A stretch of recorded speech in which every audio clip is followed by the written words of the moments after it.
ပြန်ကြနားလိုက်ဒီပေါ့နောက်ကျရင်မစောက်တော့လေစောက်နိုင်လားအောင်ဆုံးတော့မယ်ဟမ်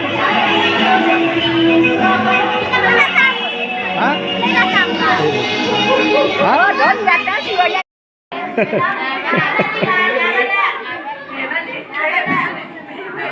ဘယ်ဘက်ကညာကိုတင်မယ်ဘယ်ဘက်ကညာကိုတင်မယ်ဘယ်ဘက်ကညာ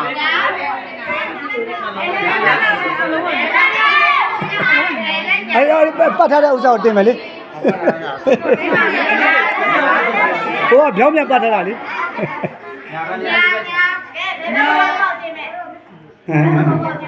ကဲဒေတာဆိုမယ်အားလုံးသမီးတို့မင်္ဂလာပါကဲအဒေတာတို့ရဆိုကြမယ်ရပြီလားကဲစမယ်ဓမ္မပြန်ဘာပဲသူအတန်းနဲ့ပတ်သက်ပြီးတော့သုံးတဲ့ရှင်းပြမင်္ဂလာဆိုတာလေဒီမိုင်းကိုပေါင်းနေရဘူးเนาะပညာရှိသူတော်ကောင်းတွေနဲ့ပေါင်းနေရမယ်အဲ့လိုမျိုးလေလေးပြင်ပြပါလား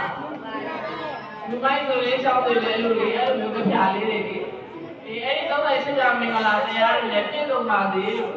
မင်္ဂလာတရားတွေလည်းပြည့်စုံပါသေးလို့ကြောက်ကြကြောက်လို့ဆက်တာเนาะဟုတ်ပြီဓမ္မနာမည်ဘူးလေဆရာမတော်တော်ချောစုဟုတ်လားအဲ့ဒါလည်းလားဆရာမတော်တော်ချောစုဟုတ်ပြီ